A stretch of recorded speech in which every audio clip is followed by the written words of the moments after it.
सुस्वागतम.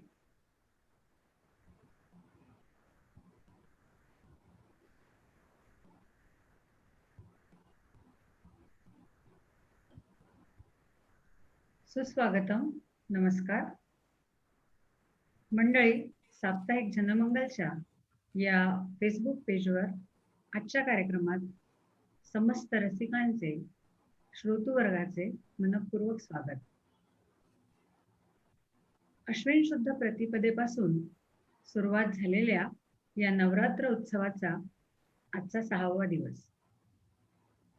घटस्थापना होऊन आपण देवीची स्थापना आपल्या घरात तर केलीच, परंतु साप्ताहिक जनमंगलच्या या पेजवरही जणू काही त्याच दिवशी एका घटाची स्थापना झाली आणि तो घट होता निर्मितीचा, सृजनाचा, संस्काराचा, कलेचा. हा वारसा जपत आपण पुढे वाटचाल करत आहोत. आजच्या या कार्यक्रमात पुनश्च एक वार आपणा सर्वांचे सहर्ष स्वागत करताना मला अत्यंत आनंद होतोय, कारण रोज या निमित्तानं जणू काही वेगवेगळ्या रूपातल्या त्या दुर्गाच, त्या आदिशक्तीच आपल्या या व्यासपीठावर येत आहेत आणि आपण त्यांच्या सहवासात, त्यांच्या आशीर्वादात सृजनाचा हा नवा आनंद लुटतोय. तेव्हा आजच्या कार्यक्रमाला आता पुढे नेऊया. नमस्कार, मी श्रेया सरनाईक. आज या कार्यक्रमासाठी आपल्या सोबत आहेत खास नागपूरवरून स्वातीजी सुरंगळीकर. पण आजचा कार्यक्रम सुरू करण्यापूर्वी मी आदरणीय भैरवी अशी नम्र विनंती करते, कृपया त्यांनी प्रास्ताविक करावे. धन्यवाद. आपण आपल्या कार्यक्रमाला सुरुवात केलेली आहे आणि मी आता आपणा सर्वांसमक्ष प्रास्ताविकासाठी उपस्थित आहे.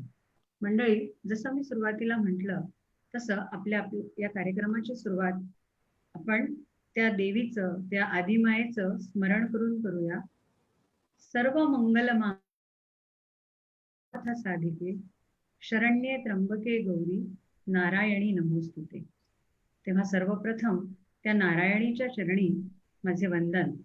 तिला वंदन करताना, तिचं स्मरण करताना मनात अनेक भावना उचंबळून येत आहेत. मंडळी, आपल्या सगळ्यांनाच आपलं आयुष्य जर बहरत जायला हवं असेल तर गुलाबाच्या एका कळीचं उदाहरण आपण आपल्या डोळ्यासमोर घेऊ शकतो. मंद सुगंध देत पहाटेपर्यंत उमलत राहणारं हे फुल जसजसं मोठं होत जातं तसतसं आपल्यालाही जाणवतं की आपल्या आयुष्यातही असंच आहे. ज्याप्रमाणे एखादं फुल हे प्रत्येक स्थितीत सुंदर असतं, आपला दृष्टिकोन तसा असायला हवा. माणसाच्या आयुष्याचंही थोडंफार तसंच आहे. आता साधंच उदाहरण घ्यायचं झालं तर आपल्याला साहित्यिक गोष्टींचा आनंद घ्यायचा असेल, आपल्याला साहित्यिक प्रवास करायचा असेल तर तोही असाच हळूहळू बहरत जावा लागतो. मग नाट्य असू देत, कला, कथाकथन, कविता, अशा वेगवेगळ्या गोष्टी असू देत, या सगळ्या गोष्टींची कृपा आपल्यावर होते ती नटराजाच्या आशीर्वादानं, सरस्वतीच्या आशीर्वादानं. त्यामध्ये निर्दोषत्व येत जाणं हे मात्र तितकंच आवश्यक असतं. आता एक कविता जेव्हा आपण ऐकतो, एक कविता एकाच व्यक्तीनं सादर केलेली जेव्हा दोन वेगवेगळे लोक ऐकतात, त्यावेळी त्या कवितेतील त्यांचे सौंदर्य स्थळ बदलत जातात, त्यांना मिळणारा आनंद बदलत जातो. गाण्याचंही तसंच असतं. आपण काय बघतो एक रसिक म्हणून, हा प्रश्न जेव्हा मी स्वतःला विचारला आणि विचार केला तेव्हा लक्षात आलं, आपण फक्त सादरीकरण बघत नसतो, आपण बघत असतो आशय, आपण बघत असतो शब्द सौंदर्य, आपण बघत असतो त्या कवितेत काय गूढ अर्थ लपलेले आहेत. तर मंडळी, असा हा सृजनाचा आनंद आपण वाटत चाललोय. नवरात्रीच्या निमित्तानं हा आनंद घेत असताना दोषांना विसरून आपल्याला हवं ते अचूक टिपता आलं पाहिजे हे मात्र मला पदोपदी जाणवतं. आता बघा, एक फूल जर असलं आणि समजा त्यातली एखादीच पाकळी कोमेजलेली असेल किंवा एखादीच कळी, एखाद्या पाकळीचा थोडासा भाग काळा पडलेला असेल. पण म्हणून फुलपाखरू ज्याप्रमाणे त्याचा मध घेणं टाळत नाही, त्याचप्रमाणे तद्वतच जाणकार रसिकांनीही सादरीकरणामुळे जे जे सुंदर आहे, सादरीकरणात जे जे उत्तम आहे ते घेण्याचा, टिपण्याचा अचूक प्रयत्न करायला हवा. एखादी कविता खूप छान असते, सुंदर असते आणि तशीच ती समोरच्याने सादर केली आहे, तितकीच चांगली आपणही सादर करू शकतो, हा विश्वास देण्यासाठी मी आज जनमंगलच्या व्यासपीठावरून अशी विनंती करेन की प्रत्येक कलाकाराला आत्मविश्वासानं, श्रद्धेनं योग्य तो सराव करून या व्यासपीठावर येता यावे, जेणेकरून भविष्य काळातही असेच अनेक उत्तम उत्तम कार्यक्रम, उत्तम उत्तम सादरीकरण आपण बघू शकतो. आता नवरात्र म्हटलं की हा आदिमायेचा, आदिशक्तीचा उत्सव आहे आणि या उत्सवात आपण काय करायला हवं, तर आपण आपल्या आतला राक्षस मारायला हवा. आपण सगळ्यात आदिशक्तीचं रूप आहोत, तेव्हा आपल्यामध्ये असलेले दोष, आपल्यामध्ये असलेले षडरिपू यांना राक्षस समजून आपण आपल्या पायाखाली त्यांना दाबून ठेवणं शिकायला हवं, असं आवाहन नवरात्रीच्या निमित्तानं जो विशेषांक निघालेला आहे त्यामधून आपल्या संपादक माननीय ॲडव्होकेट वर्षाजी माडगुळकर यांनी केलेला आहे. आपला उद्देश केवळ करमणूक करणे एवढाच नाही, तर हे एक देवीचं जागरण आहे असं समजूया. नवरात्राच्या 9 दिवस आपण आदिमातेची, जगदंबेची, चंडिकेची अशी कितीतरी रूपं घेऊन येत आहोत आणि त्या रूपांचंच जागरण आपण करतो आहोत. असंही म्हणायला हरकत नाही की आपल्या मनातल्या देवीमध्ये आपण हे दैवत स्थापन करत आहोत, आपण ते दैवत बघण्याचा प्रयत्न करत आहोत.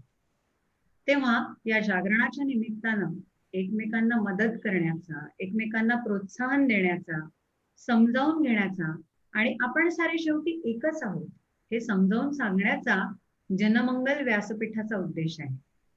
आणि म्हणूनच तर जवळपास 2000पेक्षा जास्त लोक, जास्त सदस्य, एवढे सगळे आपण गुण्या गोविंदानं एकमेकांना सहाय्यभूत होत आहोत आणि एकत्र वाटचाल करत आहोत.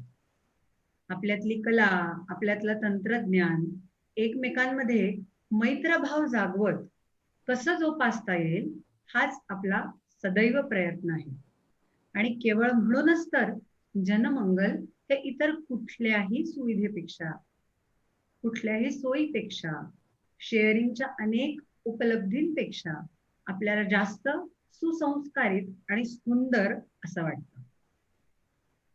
जेव्हा आपण या सरस्वतीच्या, या नटराजाच्या व्यासपीठावर येतो तेव्हा मनामधल्या सगळ्या वाईट गोष्टी कुठेतरी मागे सोडून आपण येतोय हे आपण लक्षात ठेवूया.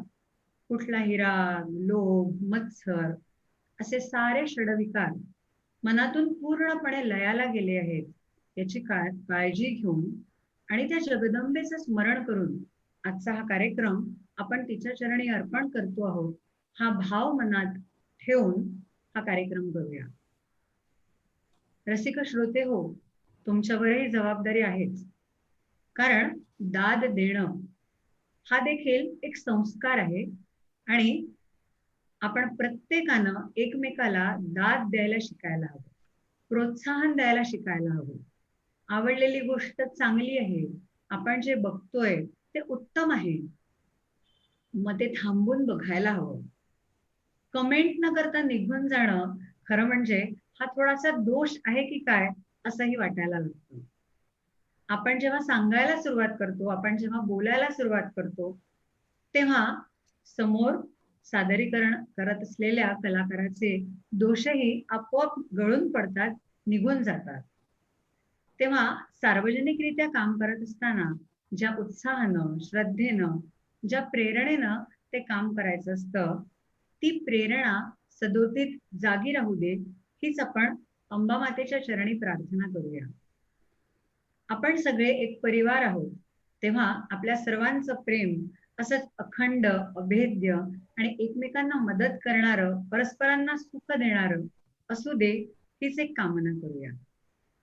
मी मनपूर्वक साप्ताहिक जनमंगलच्या व्यासपीठावर आपणा सर्वांचे पुनश्च स्वागत करते आणि आपल्या सर्वांमध्ये हा मैत्रभाव कायम जागा असू द्यावा अशी त्या आदिशक्तीला प्रार्थना करते. आपणालाही विनंती करते आणि की हा कार्यक्रम आवर्जून बघा, याचा आनंद घ्या आणि आनंद वाटत चला. धन्यवाद. थांबते इथेच. धन्यवाद भैरवीजी. हट्टाने लेखणी झिजते, प्राणांच्या पंचारतींची निरांजन तेव व्हावी. हट्टाने लेखणी झिजते, प्राणांच्या पंचारतींची निरांजन तेव व्हावी. श्वासांच्या ज्योतीला कागदाचा आधार, श्वासांच्या ज्योतीला कागदाचा आधार, व्याकुळल्या भावनांची व्यथा कोणास सांगावी. व्यथा असो की कथा सांगावी वाटतेच. एका साध्या कथेमागे सुद्धा हजार स्वर असतात आणि व्यक्त होणे ही एक फार मोठी ताकद मनुष्याची आहे. कोणी कुंचल्यातून व्यक्त होते, कोणी गीतातून, कोणी गायनातून, तर कोणी नृत्यातून. आणि कवी आणि लेखक व्यक्त होतात ते आपल्या लेखणीतून. अशाच लेखणीतून सतत व्यक्त होणाऱ्या, सर्वांना आनंद वाटणाऱ्या, अतिशय कसदार अशा प्रकारच्या लेखिका आज आपल्यासोबत आहेत आणि त्या आहेत आदरणीय स्वातीजी सुरंगळीकर. नमस्कार स्वातीजी, मी आपले या ठिकाणी मनपूर्वक स्वागत करते. धन्यवाद. आणि या ठिकाणी मी स्वातीजींचा परिचय करून देते. मला खरोखरच खूप आनंद होतोय व्यासपीठावर स्वातीजींना आमंत्रित करताना. स्वातीजी सुरंगळीकर या नागपूरवरून आहेत. MSc BEd पर्यंत त्यांचं शिक्षण झालेलं आहे.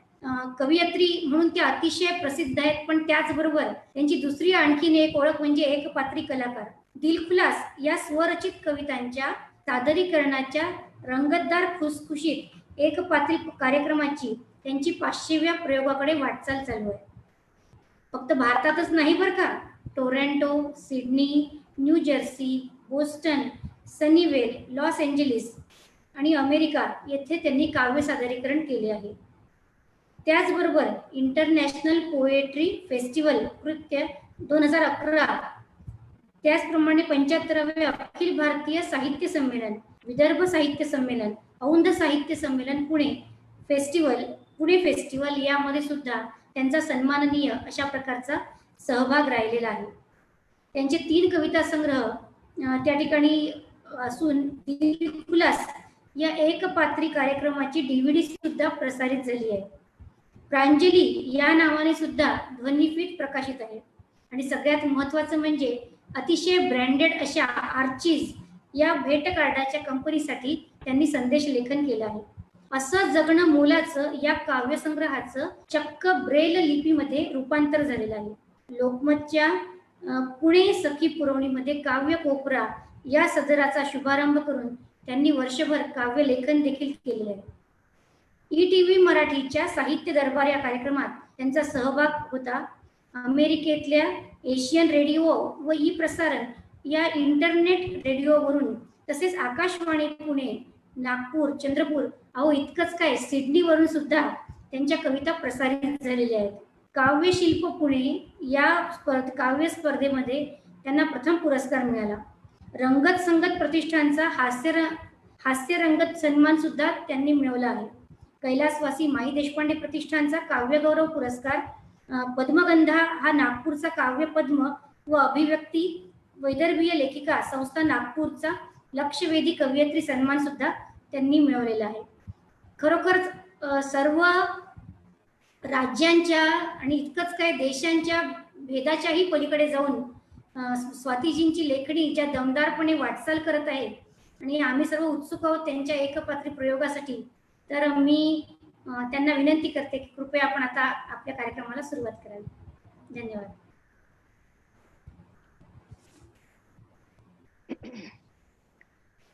नमस्कार मंडळी. जनमंगलच्या कुटुंबातल्या सदस्यांना मी अभिवादन करते आणि या कुटुंबाशी जोडली जाते या कार्यक्रमाच्या निमित्ताने, त्याचा मला मनापासून आनंद आहे. याला कारण आहे माझी मैत्रीण भैरवी देशपांडे. आणि जसं मला आता सुचवलं गेलं, की सुरुवात करावी, एक सुरुवातीची कविता मी सादर करावी. सगळ्यात आधी मला सादर करायला आवडेल ती तुकारामांच्या बायकोची कविता. या निमित्ताने आपल्याला माहिती आहे, की संत तुकारामांची बायको ही अत्यंत कजाक, तोंडाळ, फटकळ आणि अशी पांडुरंगाला ना चक्क पांड्या, विठ्या, काळ्या वेळ्या म्हणायची आणि अश्रद्ध अशी वाटायची. पण तशी ती नव्हती असं माझ्या वाचण्यात आलं. आणि नंतर मग मला कळलं, की तिची श्रद्धा अगदीच वेगळ्या ठिकाणी आणि अगदी वेगळ्या प्रतीची होती. तर तिच्या हा श्रद्धेचा पैलू हा लोकांसमोर आला पाहिजे असं मला वाटलं. आणि ही कविता या कवितेसाठी मला सई परांजपेंचा सुद्धा विशेष फोन येऊन गेला, की काय चित्रदर्शी कविता आहे अगं. आणि ना त्यांचा जेव्हा मोठा सत्कार पुण्यात झाला, तेव्हा त्यांनी ही कविता आपल्या पर्समध्ये झेरॉक्स करून ठेवली आणि संपूर्ण सभागृह कसलं, रमण बागेमध्ये मोठा एक कार्यक्रम झाला होता त्यांच्या मुलाखतीचा. त्यांना राजा परांजपे जीवन गौरव मिळाला तेव्हा. तर तेव्हा त्यांनी एवढ्या 5,000-7,000 लोकांना ती वाचून दाखवली होती आणि म्हणाल्या, की अहो ती कवयित्री आहे ना, ती इथे आलेली आहे वगैरे. तर असो ती कविता मला सांगायला आवडेल. शीर्षक आहे अनोखी श्रद्धा. इंद्रायणीनं तारली तुकारामांची गाथा. इंद्रायणीनं तारली तुकारामांची गाथा, सांगते त्या पुढची थोडी वेगळी कथा. अभंगाचे ओले कागद तुकाराम वाळवीत बसले. अभंगाचे ओले कागद तुकाराम वाळवीत बसले. त्यात 2 कागद त्यांना कमी दिसले. कुठे गेले असावेत? कुठे गेले असावेत त्यांनी बायकोला विचारले. कुठे गेले असावेत त्यांनी बायकोला विचारले. ती म्हणली, वय अवम्याच कनवटीला ठेवलेत. तुकारामांना कळेच ना. तुकारामांना कळेच ना, रडावे की हसावे. या निरक्षर अडाणी बाईला कागदांचे काय काम असावे. तशी ती म्हणली, रोज मले पाणी आणा हिरीवर जा लागते. रोज मले पाणी आणा हिरीवर जा लागते. ते तर पाय घसरून पडली म्हणजे बाप्पा मले बेव लागते. आणि शेवटी ते म्हणते, चुकून माकून पल्लीच. चुकून माकून पल्लीस तर हे कागद धरून ठेवीन. चुकून माकून पल्लीस तर हे कागद धरून ठेवीन. अभंगवाणी तरुण जाईन अशी कशी बुडीन. अभंगवाणी मी तरुणच जाईन अशी बरी बुडीन. वा, वा. फारच सुंदर.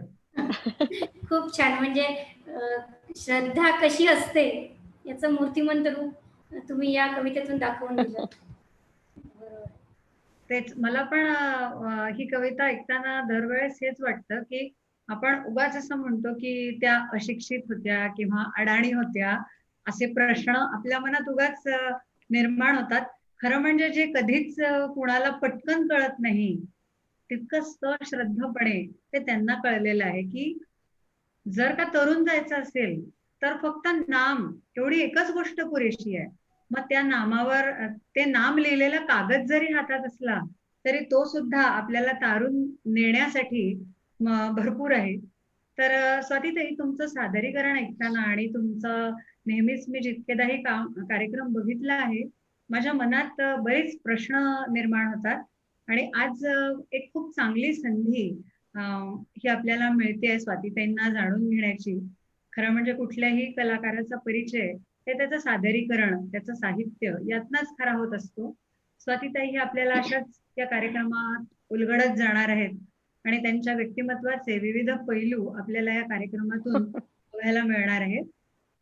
मला एक पहिला प्रश्न तुम्हाला असा विचारावासा वाटतो, की आपल्या कविता घेऊन आपणच श्रोत्यांसमोर यावं किंवा आपण कवितांचं आपल्या अभिवाचन करावं, सादरीकरण करावं, त्यात थोडासा वाचिक अभिनय घालावा, असं सगळं का वाटलं तुम्हाला? म्हणजे याच्या मागची काय नेमकी प्रेरणा होती किंवा काय विचार होता तुमचा?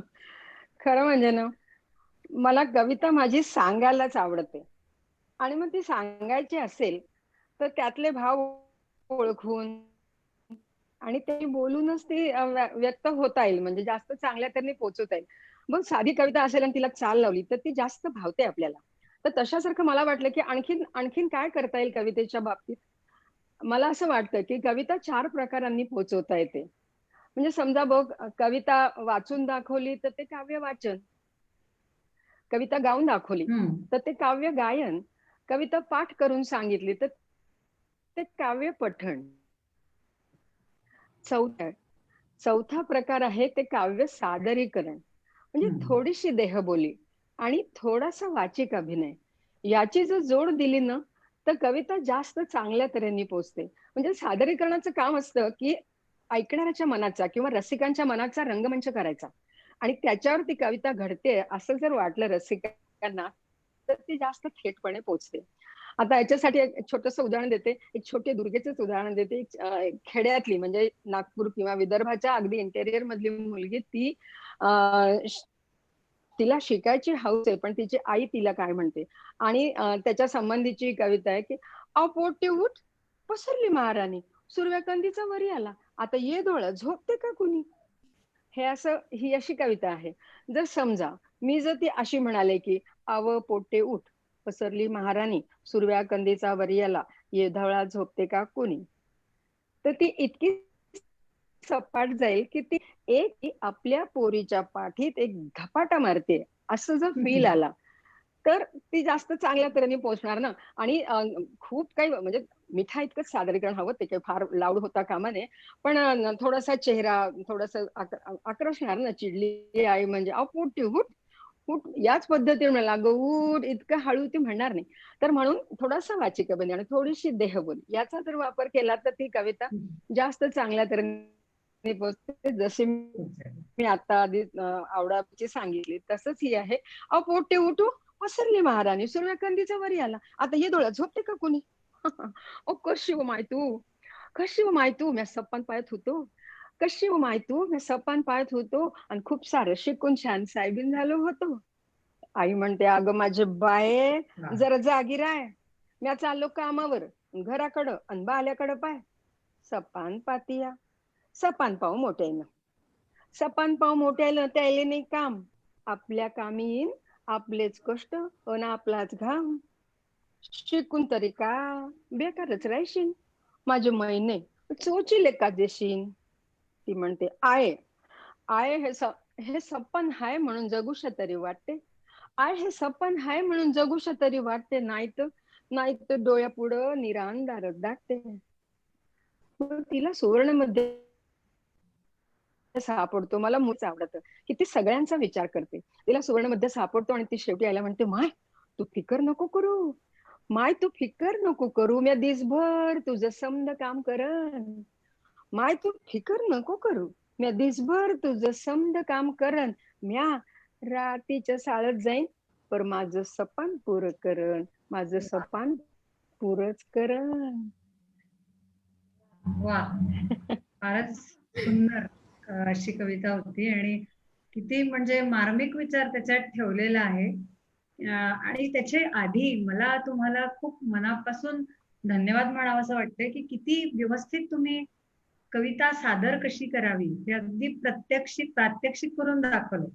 म्हणजे त्याचे प्रकार, मग काय काय कसे कसे असतात, मग काव्य गायन काय, काव्य वाचन काय, किंवा मग काव्य सादरीकरण काय. तर मला माझ्या प्रश्नाचं खूप दिवसापासून जे पेंडिंग असं एक उत्तर राहिलं होतं की तुम्ही या भागाला का वळलात, की म्हणजे आपण सादरीकरण किंवा अभिवाचन करावं. तर त्याचं उत्तर मिळालं. खूप खूप मनपूर्वक धन्यवाद. पुढचा एक प्रश्न कसा आहे की प्रश्न खूप असतात मनात आणि ती विचारायची संधी मला वाटतं जरा कमीच मिळत असते. तर आज ती संधी मी दवडणार नाहीये अजिबातच. मला आठवतं की तुमची एक कविता आहे फार प्रसिद्ध, संसारी लोणचं नावाची. आणि ती संसारी लोणचं कविता बऱ्याचशा व्हॉट्सअप ग्रुप्सवर फिरत होती निनावी नावाने. तर पहिले तर मला ती कविता ऐकायला आवडेल तुमच्याकडनं, आणि त्यानंतर म्हणजे काय तुमची प्रतिक्रिया होती आणि त्या बाबत आमच्या श्रेयाजींकडे पण बरंच काही सांगण्यासारखं आहे. त्याही आपल्याला त्याबद्दल काही सांगणार आहेत. पण सतीताई, संसारी लोणचं ही तुमची कविता आम्हाला नक्की ऐकवा तुम्ही प्लीज. खरं ना, प्रत्येक कविता आपलं एक भाग्य घेऊन येते असं मला वाटतं. अगं कुठली कलाकृती आपलं एक नशीब घेऊन येते. तर ही जी कविता सगळ्यात आधी ती छापून आली सकाळमध्ये मी जेव्हा ही दिली ना, तर तेव्हा ते म्हणले की अहो नाही, आमचं हे मैत्रीण सदर गद्य असतं, त्याच्यामध्ये आम्ही कविता घेत नसतो. मी त्यांना म्हणाले की अहो, माझ्या डायरीमध्ये ही कविता सुरक्षित आहे. तुम्हाला वाटलं चांगले जूनचे दिवस आहेत, लोणच्याचे दिवस आहेत, मला असं वाटतं की सगळ्या सकाळ तुमचे वाचणाऱ्या लोकांच्या घराघरातनं असं लोणचं घातलं जावं. आणि मग मी तसेच निघून आले, की डायरीत माझी होती, तुम्ही या कागदाचा उपयोग करा किंवा नका करू वगैरे. तर अपवाद म्हणून किती वर्षांनी ती त्या मैत्रिणी या सदरात ती छापून आली. हे तिचं पहिलं नशीब आणि नंतर मग ती इंटरनेटवरनं सगळीकडे गेली. पण खरं सांगते आपल्या लोकांना काय असा असुरी आनंद मिळतो मला कळत नाही, की ते खालचं नाव बरोबर घालतात. आता एवढी सगळी कविता ज्याला लिहिता येते, पाठवता येते, त्याला त्या स्वाती सुरंगळकर नावाचा काय बरं त्रास व्हावा. पण ती लावत नाहीत म्हणजे. तर माझी मैत्रीण आहे माधुरी आशिरगडे, तर ती मला म्हणते, "अगं तुझे तुझे कवितेचे शब्द ना इतके साधे, सोपे आणि असे असतात ना, की प्रत्येकाला ते इतके आपले वाटतात, की लोक आपल्या नावाने ती छापतात. तर ते तू जाऊ दे, त्याच्याकडे दुर्लक्ष कर." तर सुरुवातीला मला असं वाटायचं.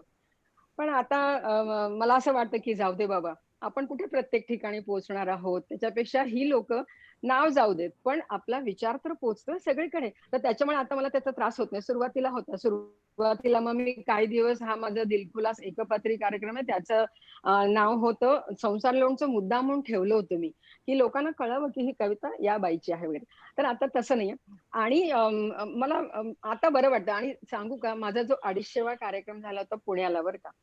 तर त्याच्यामध्ये ही कविता होती आणि कोणीतरी ती कविता उचलून आता ती इतक्यातच म्हणजे मला वाटतं महिनाभरापूर्वी ती इतकी प्रसिद्ध केली, की मी ती डायरेक्ट सांगतेय म्हणजे लाईव्ह कार्यक्रमातला तेवढी कविता उचलून ती. तर मला अगदी जांबियामध्ये वगैरे सुद्धा जे मराठी लोक आहेत त्यांच्याकडनं सुद्धा कळलं. म्हणजे अमेरिकेतनं कळलं, बंगलोरमधनं कळलं. मग आता ती माझ्या चेहऱ्यासकट गेलीये. म्हणजे इतके वर्ष ती विना जात होती. ती आता माझ्या सहित जातीये. तर आपण वाट बघावी म्हणजे ते बरोबर होतं. पण त्याचं मला फारसं वाईट वाटत नाही. आणि ही कविता ऐकल्यानंतर एक मानसोपचार तज्ञ आहेत पुण्याचे ते म्हणले, "अरे रे! असं जर लोणचं घातलं गेलं ना घराघरातनं, तर आमच्याकडे येण्याची गरज नाही उरणार." असं ते म्हणाले. कविता आणि गंमत सांगते, की मुलाकडे गेले अमेरिकेमध्ये, तिथे आय-सी-सी असतं, इंडिया कम्युनिटी सेंटर.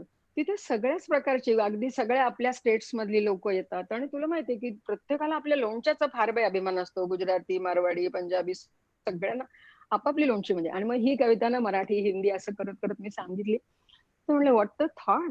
आणि असं करून एक बाई मला म्हणाल्या, की "नहीं, नहीं, आप अभी जाइए, लाइब्रेरी में बैठिए और इसको हिंदी बनाइए." तो म्हटलं नहीं नहीं आप क्या करेंगे हिंदी बना के नहीं बोले इसको जेरॉक्स करेंगे और हमारी बहू बेटियों को देंगे म्हणजे त्या तरी निदान छान संसार करतील असं असं त्यांना वाटलं. कविता मुळात अशी आहे. संसारी लोणच्याच्या फोडी आधी करकरीत असतात. संसारी लोणच्याच्या फोडी आधी करकरीत असतात. नंतर कुरकुरत का होईना हळू मुरतात.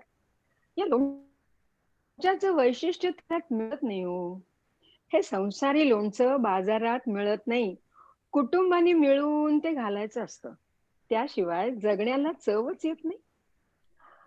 रेसिपी सोपी आहे. रेसिपी ऐकायला सोपी आहे. रेसिपी अशी कडवट शब्दांची मेथी जरा जपूनच वापरावी. कडवट शब्दांची मेथी जरा जपूनच वापरावी. स्वतःच्या हाताने कशाला उगाच लोणच्याची चव घालवावी.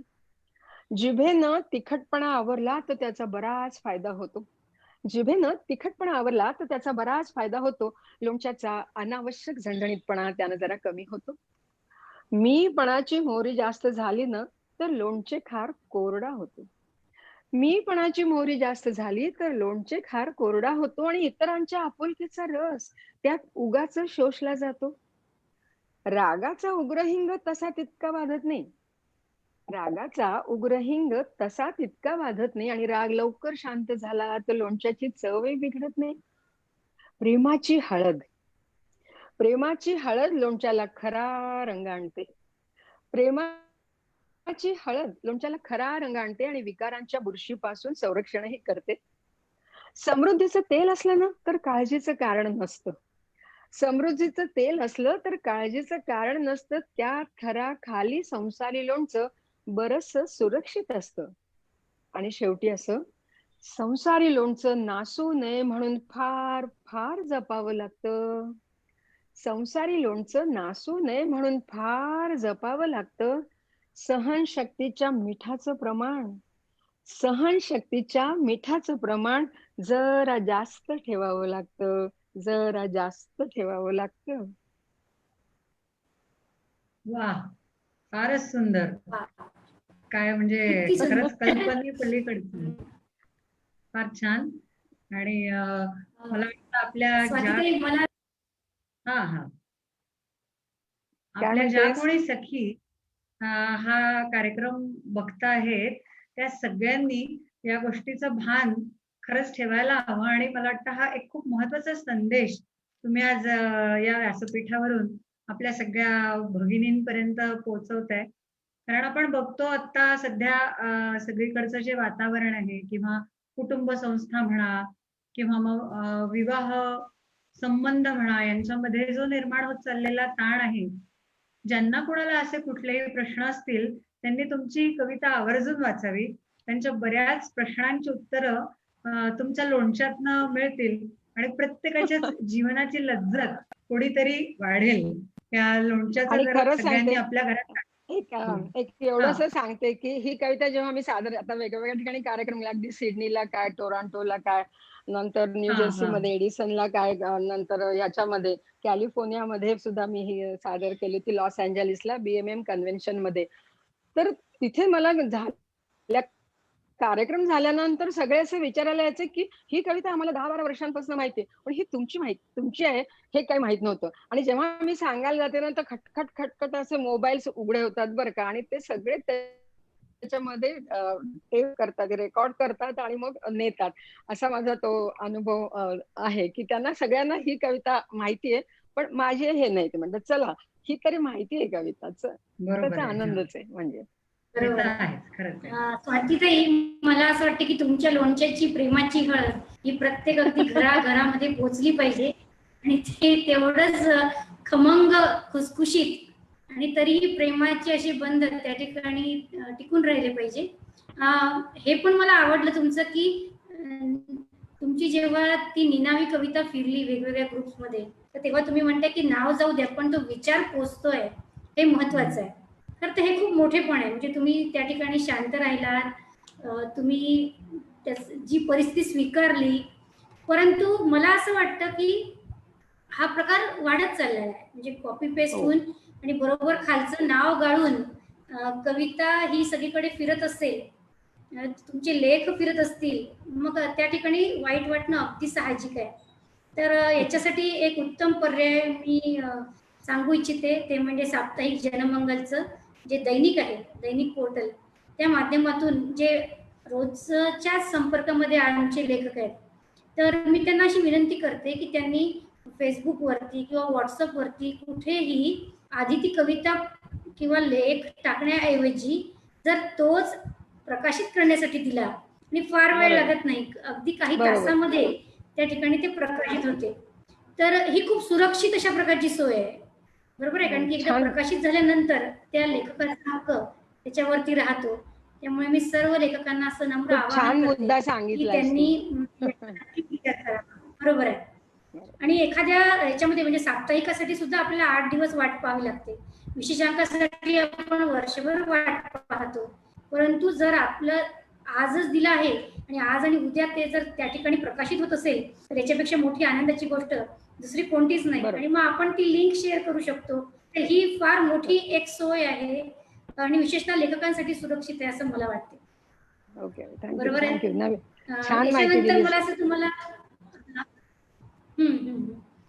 यानंतर माहिती. मला असं विचारावं वाटते तुम्हाला सगळे की तुमची पहिली कविता कोणती होती? छापून आलेली म्हणतेस? मी दोन्ही हा हा छापून आलेली आणि पहिली म्हणजे खरं खरं सांगू का, मी खूप उशिरा कविता लिहायला सुरुवात केली, 40शीत चक्क. म्हणजे मी खरं MSc, मला म्हणजे मला साहित्याचा अभ्यास नाही. आणि माझी आजी एकदा म्हणाली होती की मंगळे, आणि मला जनमंगल हे नाव आवडलं बरं का. ते जाता जाता सांगते की माझं आधीचं नाव मंगल कुलकर्णी, आता मी स्वाती सुरंगळीकर. पण म्हणून मला फार जवळचं वाटतंय जनमंगल.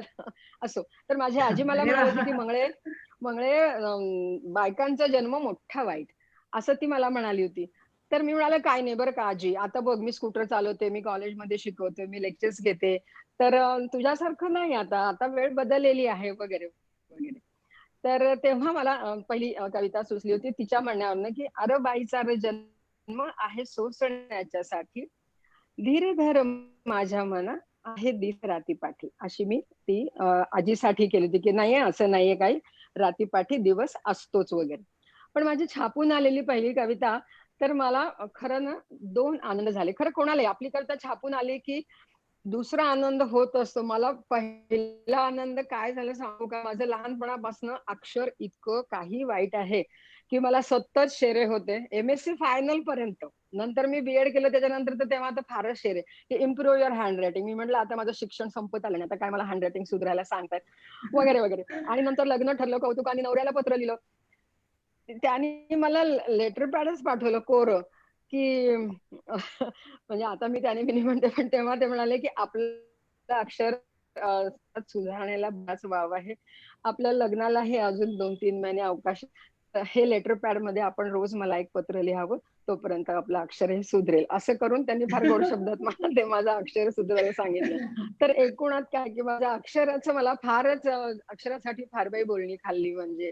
वडील म्हणायचे, की "काय तू तुझं मी पत्र बिलकुल वाचत नाही किंवा शाईत मुंगळा बुडवून सोडलाय. असं तुझं पत्र असं कागदावरती सोडलं." आई म्हणते, "अगं हे खोटं. तू तिथून नागपूरच्या हॉस्टेलमधनं पत्र पाठवतेस ना, हे खिडकीशी जाऊन डोळे पुसत तुझं पत्र वाचतात. काय सांगतात?" वगैरे. तर मूळ आहे, की भावना महत्वाची अक्षराच्या आकारा वगैरेपेक्षा.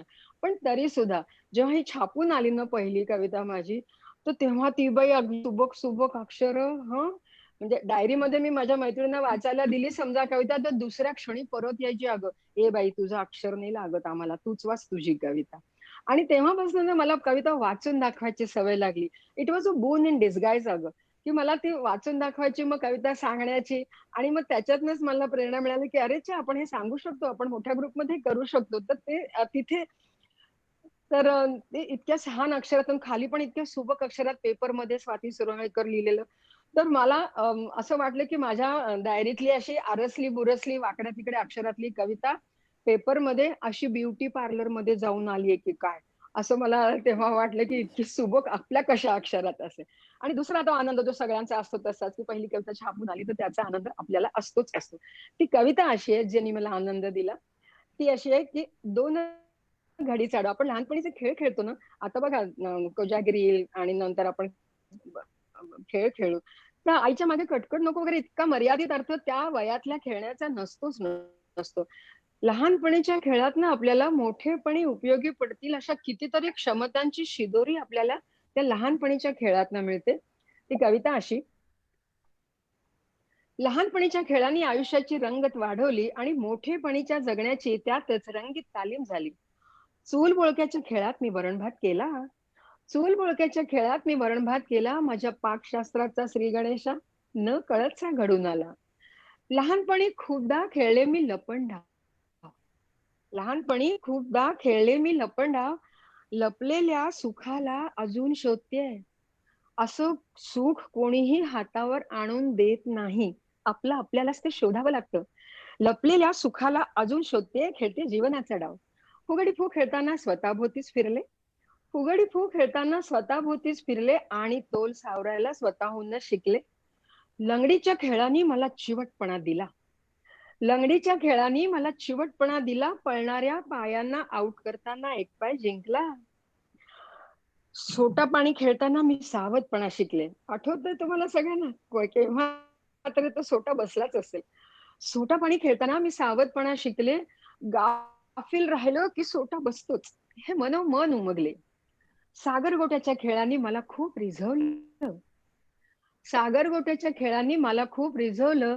ओंजळीमध्ये दुःखांना अलगद झेलायला शिकवलं. लहानपणी हादग्याच्या किंवा भुलाबाईच्या पूजेभोवती फेर आम्ही धरायचो. गुलाबाच्या पूजेभोवती फेर आम्ही धरायचो आणि एकमेकींच्या तालाशी जुळतं घ्यायला शिकायचो. भान विसरून खेळायचो लहानपणी झिम्मा. भान विसरून खेळायचो लहानपणी झिम्मा. कळलं आपल्या मजेत इतरांचाही वाटा असतो निमा. लहानपणी वेड लावणारा खेळ टिक्कर बिल्ला. लहानपणी वेड लावणारा खेळ टिक्कर बिल्ला. त्याच वेडानं झपाटून लढवतीये संसाराचा किल्ला. वा. आणि एक खेळ होता. आणि एक खेळ होता नाव त्याचं जोडमाशी.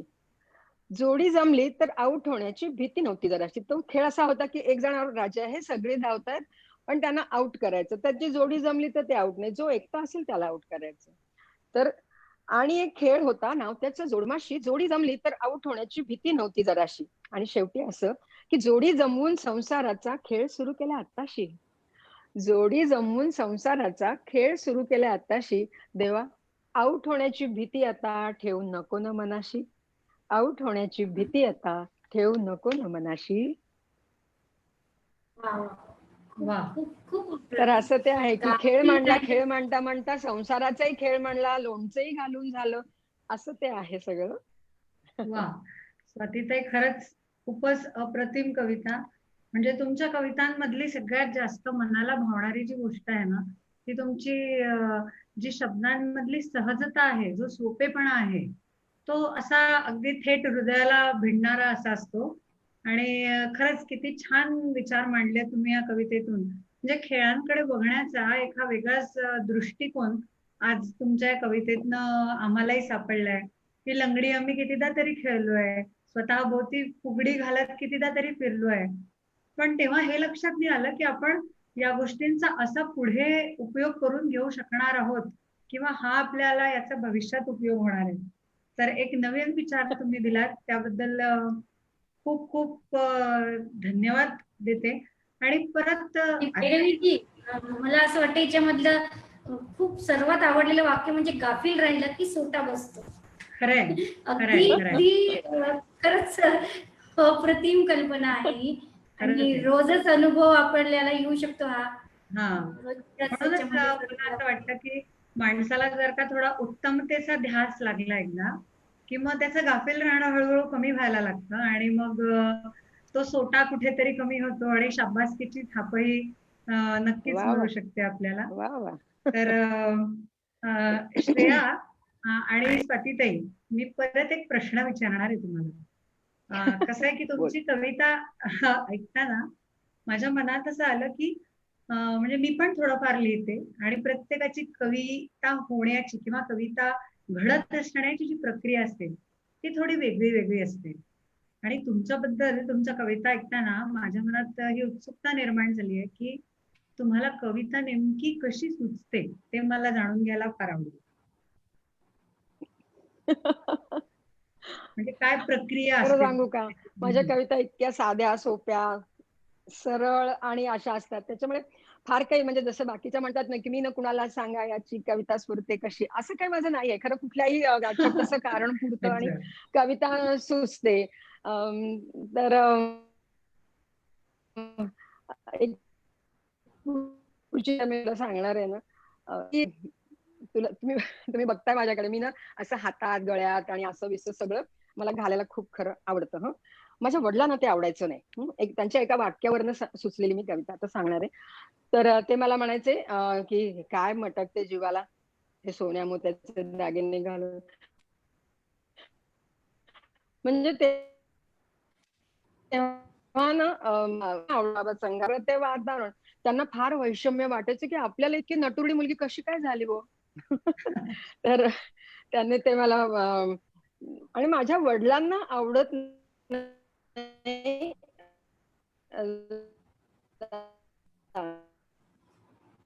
दागिने घातली ना आणि काय काय मला लिहायचे. तर माझे वडील एकदा मला म्हणाले म्हणजे तेव्हाच्या बायकांना नवऱ्याचं फार ऐकायचं. म्हणजे वडिलांना आवडत नाही म्हणून आई दागिने घालायची नाही. आताच्या नवऱ्यांनी सांगितलं तर बायका कितपत ऐकतील शंकाच आहे. उलट नवरे सांगायच्या भानगडीतच पडणार नाही असं मला वाटतं. तर ठीक आहे. तर बाबा मला म्हणाले की काय मटकते जीवाला हे सोन्या मोत्याचे दागिने घालून, जरा गुणांचे दागिने घाल. शाळेत होते अहो मी. बाबा असलो काय काय भारी भारी बोलले. पण म्हणून मी म्हंटल की गुणांचे दागिने करायला टाकले असं. आणि म्हणजे मी तेव्हा दिल्लीत होते बरं का, आणि माझे बाबा त्यांचा तिकडून फोन आला मला आणि म्हणले काय करते दिल्लीमध्ये. तेव्हाच्या वडिलांना ना आपल्या मुलांशी गोड बोलणं माहितीच नाही, म्हणजे बस बस बस बोलायचं. आता एवढी मोठी 2 मुलांची आई मी, पण बाबले काय चाल, मग मी पण अशी उत्तर द्यायची, काय नाही आराम.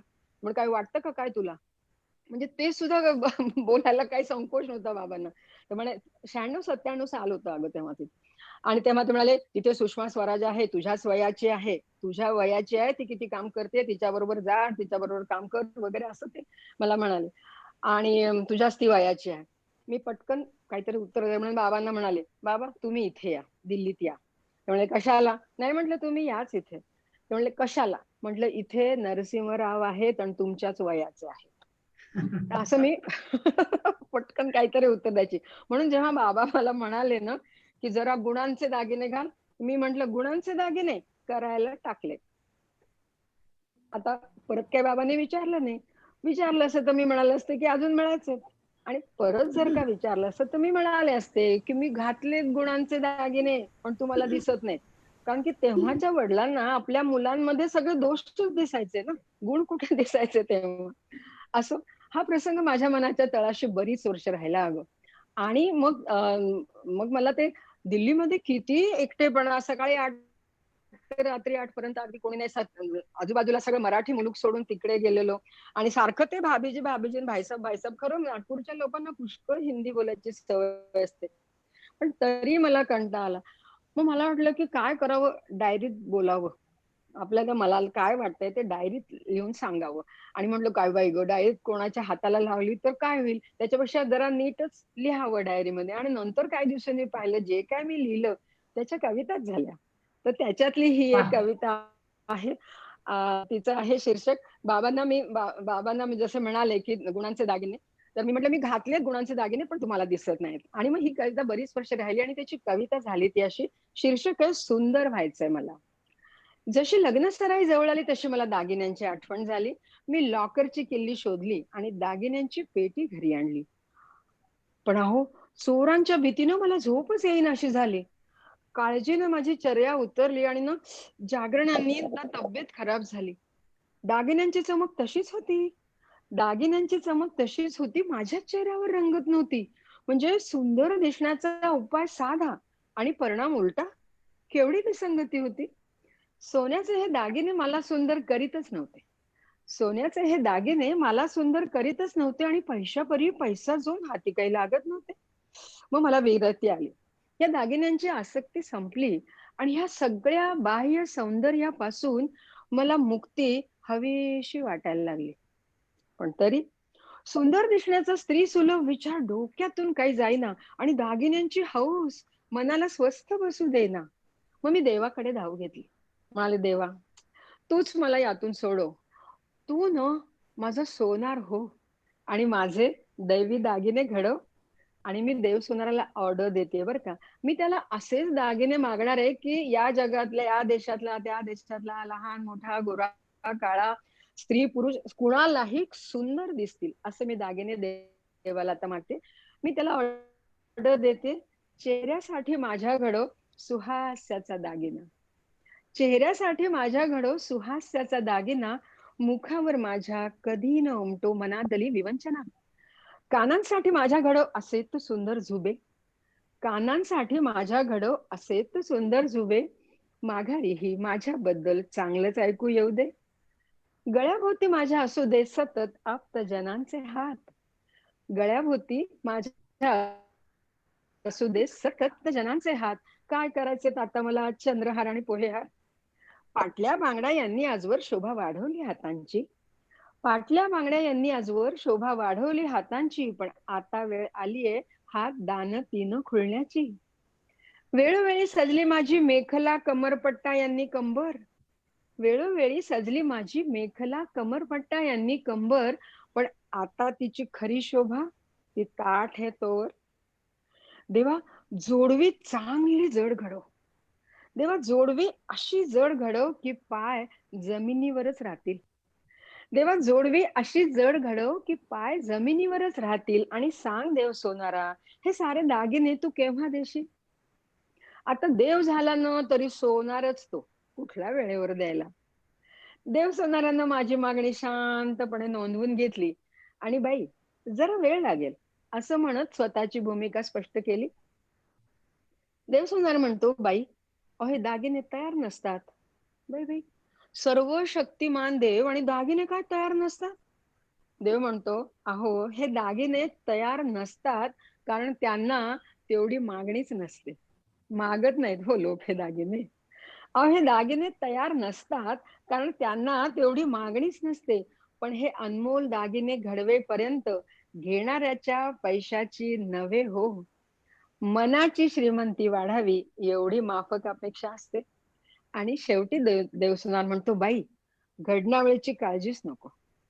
बाई घडणावळीची काळजीच नको, आम्ही ती घेतच नाही. असे दैवी दुर्मिळ दागिने घडवत राहणं यासारखा दुसरा आनंद नाही. यासारखा दुसरा आनंद नाही. वा वा वा वा. स्वातीताई कमाल कमाल आहे तुमची लेखणी, म्हणजे खरंच कमाल आहे. आणि सादरीकरण तर त्याहूनच म्हणजे खूपच सुंदर. म्हणजे पाय ते जोडवे इतके जड असू दे की माझे पाय जमिनीवरच राहतील. वा, ही सुंदरच कल्पना आहे. आणि खरंच आहे, घडणावळ काय देणार आपण त्या देवाला. शेवटी एवढंच मला म्हणावं असं वाटतंय स्वातीताई, ही कविता ऐकल्यावर की देव सोनाराचा पत्ता मला वाटतं आज बऱ्याच लोकांनी नोट करून घेतला असेल. आपले जे कधी सगळे नव्हे. रसिक प्रेक्षक आहेत कधी आपल्या नव्हे ते, बरोबर feedbackसाठी, आहे. त्यांना आपण आवाहन करूया की देव सोनाराकडे या दागिन्यांची ऑर्डर सगळ्यांनी नोंदवा मागणी आणि करा. हे आयुष्यभर टिकणारे दागिने सगळ्यांनी परिधान करा. तर पुढे जाऊया, काही हरकत नाही का? हो. स्वातीताई, तुम्ही आता म्हणालात की मनाची श्रीमंती हा. तुम्ही मागितलेली आहे. खरोखरच की कवितेला सुद्धा असंच विशाल अंतःकरण असतं, बरोबर आहे ना. कविता जी असते तिचं अंतःकरण अतिशय श्रीमंत असतं. आणि या जगापासून क्षणभरासाठी सुद्धा जर आपल्याला दूर जायचं असेल तर त्या ठिकाणी ही सुटका खऱ्या अर्थाने कविता आपली करते. तर मला असं वाटतं की या जगाचं जिवंतपण कविता सांभाळत असते आणि या सृष्टीचं एकलेपण सुद्धा कविता सांभाळत असते. आणि कवितांचा वा. हात हातात घेऊन हे चालत राहणं एक अलौकिक अशा प्रकारचा प्रवास आहे, ज्याची वाटचाल तुम्ही इतक्या दमदारपणे आणि अगदी जीवन सार्थ करत सगळ्यांना आनंद देत, हा शब्द फार कमी होईल मला वाटते, आनंद उधळत तो तुम्ही सतत व्यक्त करत आहात. तुमचे जे सर्व कार्यक्रम असतील किंवा सादरीकरण आहे तर त्याच्याबद्दल म्हणजे काय बोलावं असं मला वाटून राहिलं आता. एक वेळ असं म्हणता येईल की ही कविता कधी संपूच नाहीये. म्हणजे अखिल ब्रह्मांडाचं असं दूरवरचं नातं या कवितेशी आपलं जुळलेलं आहे. परंतु मला या सगळ्यामध्ये एक जाणवतं की तुमची कविता ही मार्मिक पण आहे, ती कसदार पण आहे, ती तेवढ्याच ताकदीने व्यक्त पण होते, पण तितकीच मिश्किल. तर एखादी अशी तुमची असून एखादी मिश्किल कविता ऐकायला आम्हाला खूप आवडेल. ठीक आहे. रंगत संगत प्रतिष्ठानचा ना मिश्किल कवितांसाठी मला एक छोटासा सन्मान होता. ते म्हणाले की यांच्या मिश्किल कवितेतही काहीतरी जगण्याचं चांगलं सूत्र दडलेलंच असतं. यांच्या प्रत्येक कवितेत ते चांगलं जगण्याचं सूत्र असतं. म्हणजे मुळात मी ना माझा दिलखुलास हा जो एकपात्री कार्यक्रम आहे त्याच्या खाली जर विचारलंच, वन लाईन सांगायचं असेल तर कविता चांगलं जगण्याच्या हेच त्याची टॅगलाईन आहे ऍक्च्युअली. तर ही एक कविता सांगते बरं का. या भूतलावर अत्यंत अत्यंत अत्यंत सहृदय नवरा असलाच, असण्याची शक्यता शून्य. या भूतलावर अत्यंत सहृदय नवरा असलाच आणि त्याला टक्कल असलंच आणि त्याबद्दल त्याच्या बायकोनी त्याला विचारलंच तर तो काय उत्तर देईल त्याबद्दलची ही कवयित्री कल्पना. शीर्षक आहे इश्य. काय मेले वाक्प्रचार तरी, काय मेले वाक्प्रचार तरी, लोक न बरळतात काहीतरी. ते जे काय बोलतात ते काय खरं असतं का कधी? काय तर म्हणे खूप पैसे साठले तर माणसाला टक्कल पडतं. खूप पैसे साठले तर माणसाला टक्कल पडतं, किंवा बायको सुंदर असली तर काळजीनी नवऱ्याला टक्कल पडतं. मी 3दा आरशात पाहिलं. मी 3दा आरशात पाहिलं ना एकही सौंदर्याचं लक्षण दिसलं. मी 3दा आरशात पाहिलं ना एकही सौंदर्याचं लक्षण दिसलं. मी चोरून यांचं पासबुक पण पाहिलं. मी चोरून यांचं पासबुक पण पाहिलं. अहो त्यातही काही फारसं डबल नव्हतं ठेवलं. पण मला मेलीला कळेच ना की आमच्या यांना टक्कल कसंच पडलं. शेवटी शेवटी न राहून मी डायरेक्ट यांनाच विचारलं. म्हटलं बघा हं, तुमची बायको सुंदर नाही. तुमच्या खात्यात फारसे पैसे नाहीत. तुम्हाला टक्कल पडण्याचं काही कारणच नाही. सर उदय नवरा म्हणतो नाही तसं नाही. मला टक्कल पडणं अगदी स्वाभाविक आहे. सर उदय नवरा म्हणतो मला टक्कल पडणं अगदी स्वाभाविक आहे आणि त्याचा मला सार्थ अभिमान आहे. बाई बाई, टकलाचा कसला तो अभिमान करायचा. सर उदय नवरा म्हणतो अगं तू सुंदर आहेस. हट्टो बाई, काय थट्टा सकाळी सकाळी. परत सर उदय नवरा म्हणतो अगं तू सुंदर आहेस. इकडे या, इकडे या. काही ताप बीप चढलाय का बघू द्या. तापात बरळतात लोक, तुम्ही मला सुंदर म्हणताय. परत सर उदय नवरा म्हणतो की अगं तू सुंदर आहेस मनानी. अगं तू सुंदर आहेस मनानी आणि माझ्या हृदयाचा खजिना समृद्ध आहे तुझ्या प्रेम आणि विश्वासाने. अगं सौंदर्य काय फक्त रंगरूपाचं असतं. सौंदर्य काय फक्त रंगरूपाचं असतं आणि श्रीमंती काय फक्त पैशात मोजायची असते. अगं तू सुंदर आहेस मनानी आणि माझ्या हृदयाचा खजिना समृद्ध आहे तुझ्या प्रेम आणि विश्वासाने. मग सांग, मला टक्कल पडणं स्वाभाविक आहे का नाही? कशी बशी मी म्हणाले, इश्श आम्ही नाही. मला पदराने तोंड झाकायचं होतं. मला पदराने तोंड झाकायचं होतं. हाती माझ्या पांघरुण आलं. जाग आली आणि कळलं हे सगळं स्वप्नात घडलं. असं सगळं स्वप्नातच घडतं. वा, काय बोलणार स्वातीताई. तुमचं एक एक सादरीकरण म्हणजे खरंच लाजवाब. या पलीकडे काहीच म्हणता येणार नाही. आणि ही कविता ऐकताना जी एक गोष्ट जाणवली ती अशी की तुमच्या कविता ज्या अशा आवडतात, एकदम आपल्या अशा वाटून जातात, म्हणजे लक्षात राहतात. त्याच्या मागचं एक कारण म्हणजे तुमच्या स्वभावात असलेला जो मिश्किलपणा आहे ना, ते पण एक खूप महत्वाचं कारण आहे. म्हणजे तुम्ही मगाशी जो वडिलांचा प्रसंग सांगितलात किंवा सहज बोलताना तुमच्या चेहऱ्यावर जे सतत असं प्रसन्न हसू आहे आणि त्याच्यामुळे जो आनंद मिळतोय तो काही वेगळाच आहे. आणि म्हणूनच कदाचित तुमच्या कविता रसिकांना, प्रेक्षकांना, ऐकणाऱ्या सगळ्यांना अशा अगदी आपल्याशा वाटून जातात. आणि काहीतरी जे तुम्ही सुरुवातीला म्हणाला होतात ते आपल्याच बाबतीत घडतंय का, की असं स्वप्न आपल्यालाच पडलं आहे आणि आपल्या सतत पांघरुण आहे, असं क्षणभर वाटायला लावणारी ही उत्तम कविता होती. खूप खूप धन्यवाद. ते वाक्य पुन्हा सांगा बरं एकदा, सर उदय नवऱ्याचं. कुठलं? पहिलं सुरुवातीला, अगदी सुरुवातीला सांगितले. सुरुवातीला मी म्हटलं की अत्यंत सहृदय नवरा असलाच, असण्याची शक्यता शून्य नाही.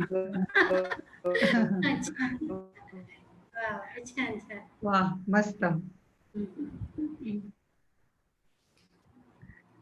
तर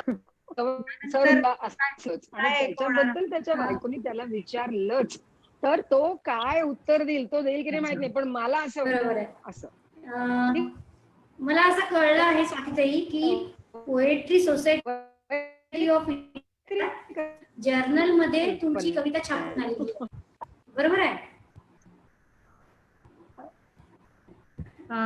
आवाज आला नाही का तुम्हाला? बरोबर बरोबर. आम्ही मला नीट आला नाही, पण मला आता कळलं की जर्नल म्हणाली ती काहीतरी पोएट्री सोसायटी ऑफ पोएट्री सोसायटीच्या जर्नल मध्ये तुमची कविता छापून आली आहे किंवा प्रकाशित झाली आहे असं आम्हाला कळलं. तर खूप जाणून घ्यायला आवडेल की नक्की कोणती कविता होती. Okay okay. खरं तर आम्ही दिल्लीत होतो 4 वर्ष. मी होते आणि तिथे एक पोएट्री सोसायटी जर्नल निघतं त्याचं, आणि त्याच्यातनं आपल्या सगळ्या भारतीय भाषांमधल्या बऱ्याच कवितांचा इंग्रजी अनुवाद देतात आणि तो बऱ्याच देशात जातो. तर तिथले जे संपादक होते ना, तर त्यांना कोणीतरी ते आमच्या ओळखीचे होते आणि त्यांना आम्ही सांगितलं की मॅडम की कविता आहे ना, ये ऐसी ऐसी है. तर त्यांनी ती ऐकून घेतली, हिंदी वगैरे असं करत माझी मराठी कविता त्यांनी ऐकून घेतली. अरे अरे, इसमें तो बहुत भारतीय है, the thought is very Indian असं त्यांना वाटलं, आणि मग त्यांनी ती कविता इंग्रजीत भाषांतर करायला दिली आणि त्या जर्नलमध्ये छापली. पण खरं सांगू का, इंग्लिश कविता ती मला अगदी असं, म्हणजे मराठी कविता कशी पोटच्या पोरीसारखी वाटते ग, आणि इंग्रजी भाषांतरित झालेली आपलीच कविता जरी असली ना, तरी ती दत्तक मुलीसारखी वाटते. तर मी माझी पोटची पोर, माझी ती मराठी कविता सांगते. तिचं शीर्षक आहे या सुखानं. तर ही कविता एकाच वेळी म्हणजे दिल्लीतनं परदेशात जायला निवडल्या गेली, आणि सकाळनी असं एक तेव्हा पुण्याला असं सांगितलं होतं की 52 आठवड्यांसाठी 52 कविता निवडायच्या आहेत माझी कविता या सदरासाठी, आणि हजारो आल्या बरं का तिथे. त्या ज्यात 52 निवडल्या गेल्या त्यात सुद्धा ती होती. आणि नंतर एक छोटस तिला एका स्पर्धेत पुरस्कार हे मिळाला, जे मी म्हंटल की काव्यशिल्प या स्पर्धेचा पुरस्कार या कवितेला. एकावेळी 3 पातळ्यांना, अगदी कुणाला म्हणजे छोट्या गावांमध्ये, मग शहरांमध्ये आणि परदेशात जायला सुद्धा ह्या कवितेतला भाव आवडलेला आहे. तर एक कविता अशी आहे, या सुखांनो. पत्ता शोधत आल्यासारखी दुःख माझ्या दारी आली. पत्ता शोधत आल्यासारखी दुःख माझ्या दारी आली. मी त्यांना म्हणाले, दारी आलात, तुम्ही यायला माझी हरकत नाही हो, पण तुम्हाला द्यायला, तुमच्या स्वागताला माझ्याजवळ खरोखरच काही नाही. याआधी तुमचे बरेच भाईबंध येऊन गेलेत. मी दुःखांना म्हणाले की याआधी तुमचे बरेच भाईबंध येऊन गेलेत. अश्रू, हुंदके, उमाळे, उसासे, सार सार काही घेऊन गेले. हे ऐकून काही दुःख दारातनच परत गेली. हे ऐकून काही दुःख दारातनच परत गेली, आणि काही मात्र चिवट्ट सारखी आगंतुकपणे घरात शिरली. माझ्या अनातिथ्यामुळं दुःख बरीच रोडावली. खरं म्हणजे ना, घराघरातनं उलट होत असतं. आपण दुःखांना इतकं लाडवतो, इतकं कुरवाळतो, ती अशी सोकावतात, अशी फोफावतात, घरभर पसरतात, सुखांना येता येत नाही घरात. माझ्या अनातिथ्यामुळं दुःख बरीच रोडावली, आणि अनुकूल वातावरण नाहीस बघून हळूहळू पसार झाली. दूर अंतरावरून काही सुख हे सार पाहत होती. दूर अंतरावरून काही सुख हे सारं पाहत होती, आणि आता या घरात जायला हरकत नाही असं आपसात म्हणत होती. पुन्हा दारावर थाप पडली. पुन्हा दारावर थाप पडली. दारात दारात इतक्या सुखांना बघून माझी जरा धांदल उडली. माझा पत्ता इतक्या वर्षांनी यांना कुणी दिला? मनात उगाच शंका आली. तशी सुख म्हणाली. सुख म्हणाली, आता दुःखांना जाताना बघून आम्ही तुझ्या दारी आलोय. आता दुःखांना जाताना बघून आम्ही तुझ्या दारी आलोय, आणि आता इथंच ठाण मांडायचं असं आम्ही ठरवून आलोय. आता इतक्या वर्षांनी इतक्या मोठ्या प्रमाणात दाराशी सुख उभी आहेत. काय करायला हवं मी? सगळ्यांना आतमध्ये घ्यायला हरकत नव्हती. दारं, खिडक्या, व्हेंटिलेटर सगळं उघडायला हरकत नव्हती. पण नाही जमलं मला. भारतीय विचार इथे आहे. नाही जमलं मला. स्वतःला सावरत मी सुखानं म्हणाले. स्वतःला सावरत मी सुखांना म्हणाले, तुम्हीही यायला माझी काय हरकत असणार आहे? जर मी दुःखांचं स्वागत करते तर मी सुखांचं करीनच ना. स्वतःला सावरत मी सुखांना म्हणाले, तुम्हीही यायला माझी हरकत नाही, पण पण तुम्ही ना एकेकानी आणि हळूहळू या.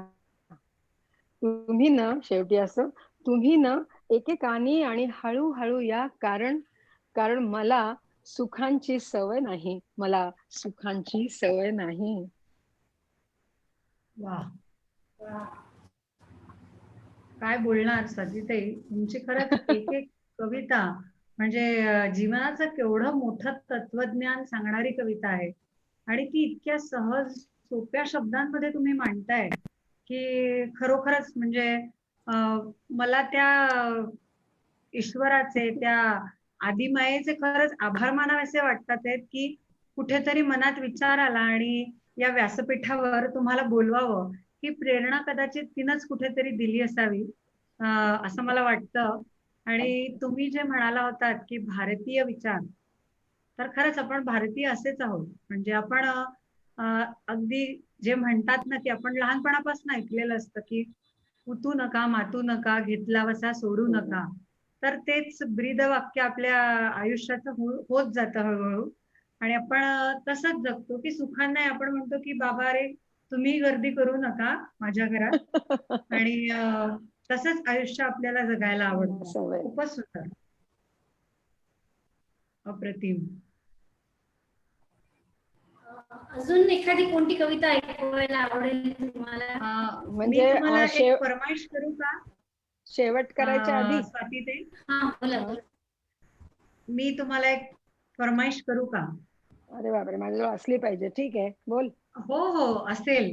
मला खात्री आहे, कारण ती माझी जशी आवडती आहे तशी ती आपल्या सगळ्या रसिक श्रोत्यांनाही आवडेल. आणि ती तुमची पण आवडती असेल, त्यामुळे ते तुमच्या सोबत असेलच आता ती कविता. तुमची एक श्रीहरीच्या बासरीवरची कविता आहे.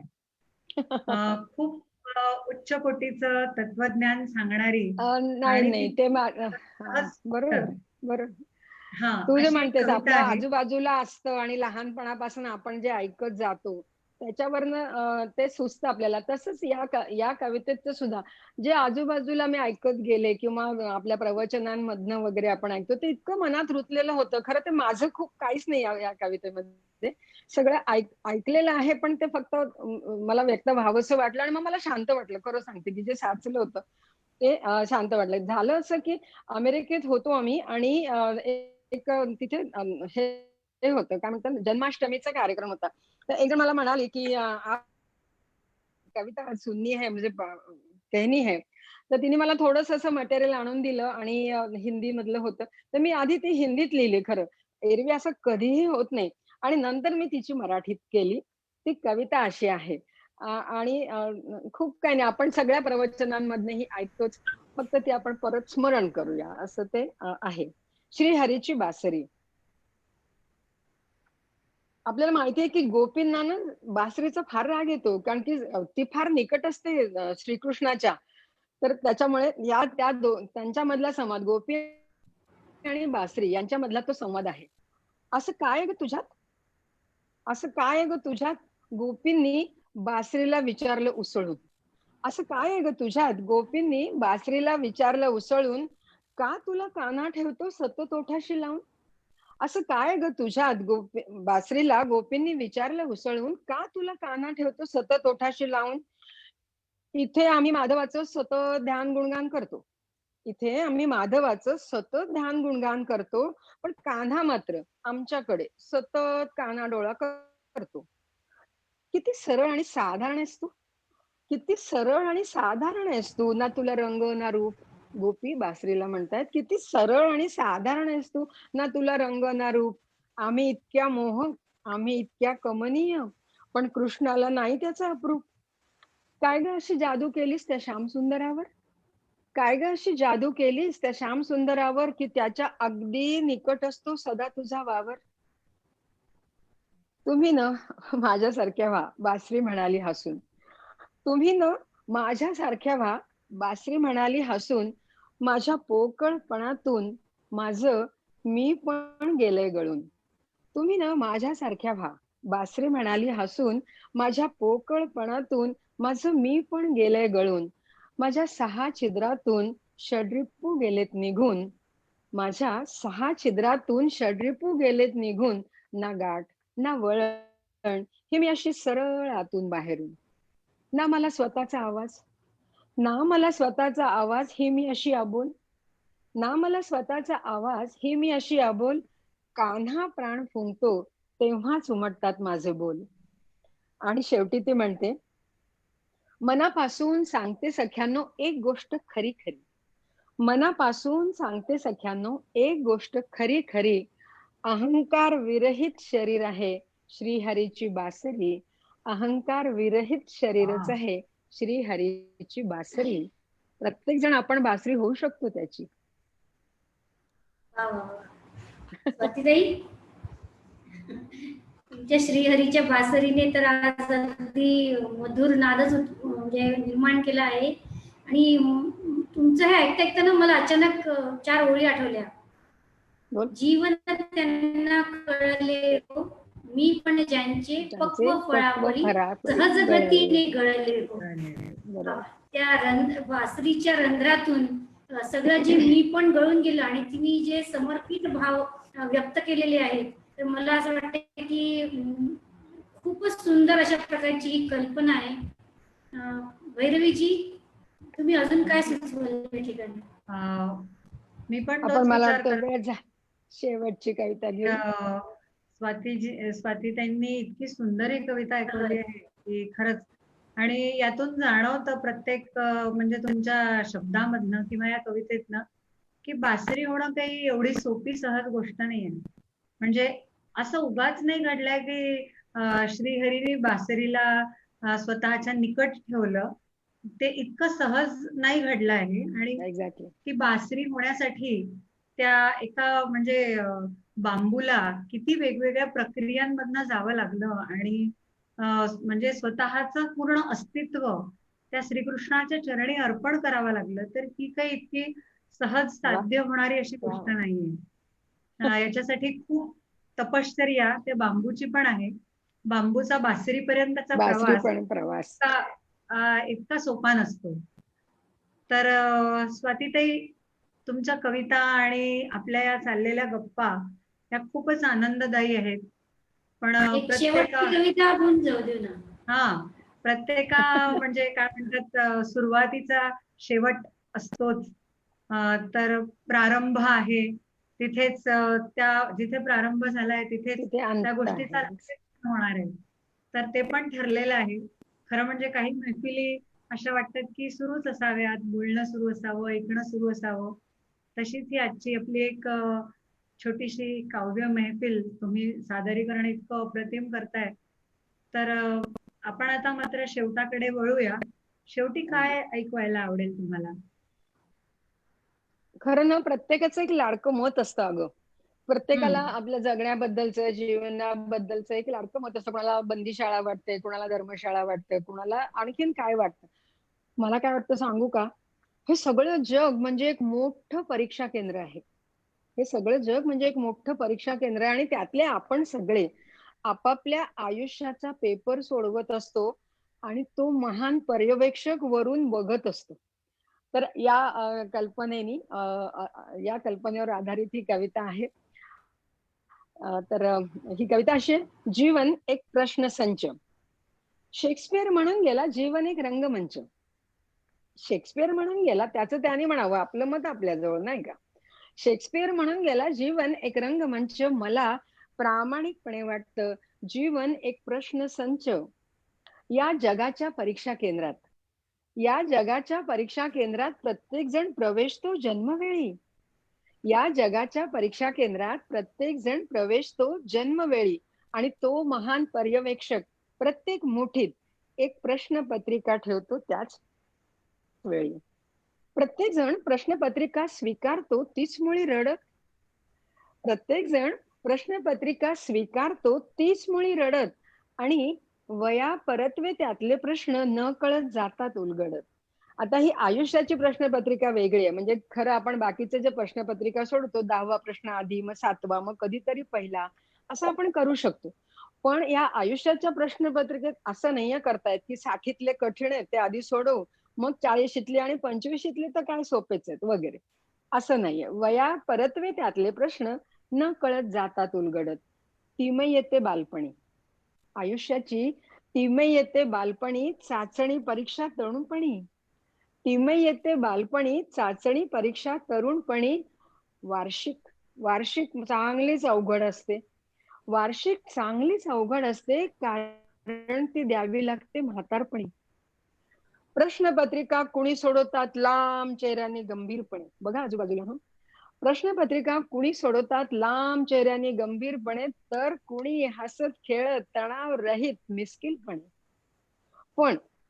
पण प्रत्येकाला वाटत असतं दुसऱ्याचा पेपर सोपा. प्रत्येकाला वाटत असतं दुसऱ्याचा पेपर सोपा आणि आपल्यावर मात्र देवानी अन्याय केलाय मोठा. अरे, आपल्या वाट्याला आलेला पेपर नेकीने सोडवण्यात पुरुषार्थ आहे. आपल्या वाट्याला आलेला पेपर नेकीने सोडवण्यात पुरुषार्थ आहे. उगाच इतरांकडे बघून झुरण्यात काय अर्थ आहे? या परीक्षेच्या अभ्यासक्रमाला मर्यादेचे बंधन नसते. देव आउट ऑफ सिलेबस बरंच काही विचारतो. आपण बायका माहेरी एका पेपरची तयारी करतो, सासरी बोलतात. या परीक्षेच्या अभ्यासक्रमाला मर्यादेचे बंधन नसते आणि हमखास यशस्वी उत्तरांची गाईडही छापलेली नसते. तरीही तरीही या परीक्षा केंद्राची मेरिट लिस्ट मोठी आहे. तरीही या परीक्षा केंद्राची मेरिट लिस्ट मोठी आहे. रामकृष्ण, येशू ख्रिस्त, मीराबाई यांची उदाहरणं बघा. इतिहास याला साक्षी आहे. या परीक्षा केंद्रावर मात्र कॉपी करण्याची मुभा आहे. आदर्श उत्तरं संत महात्म्यांनी देऊन ठेवलेली आहेत. या परीक्षा केंद्रावर मात्र कॉपी करण्याची मुभा आहे, पण संत महात्म्यांची नक्कलही करणं वाटतं तितकं का सोपं आहे? या प्रश्नपत्रिकेचा मोठा दोष त्यावर वेळ लिहिलेलीच नसते. या प्रश्नपत्रिकेचा मोठा दोष त्यावर वेळ लिहिलेली नसते. म्हणूनच आयुष्यात प्रत्येकानं प्रश्न सोडवण्याची घाई करायची असते. कारण वेळ संपल्यानंतर प्रत्येकासाठी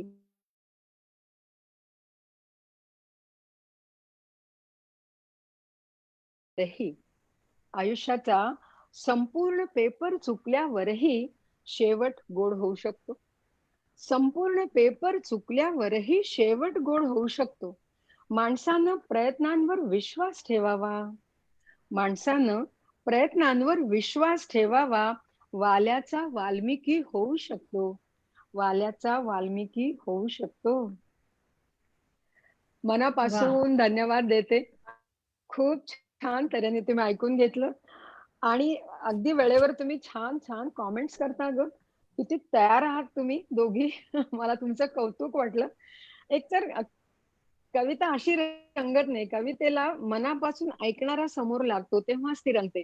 तर तुम्ही पण मला खूप आनंद दिला. मला खरं म्हणजे एकपात्रीची सवय आहे आणि समोर लोक बसलेली असताना आता मी घरी बसून आणि माझ्या एवढ्याशा चौकोनातनं तुम्हाला मी सांगते तर थोडंसं अवघडल्यासारखं आहे, पण तुमच्या दोघींच्या प्रेझेन्समुळे मला खूपच कम्फर्टेबली मी सांगू शकले. मनापासून मला बोलता आलं आणि तुम्हाला दोघींना आणि तुमच्या लोकमंगल या संस्थेला सुद्धा मी मनापासून धन्यवाद देते आणि मनापासून शुभेच्छाही देते. आणि तुम्हा सगळ्यांना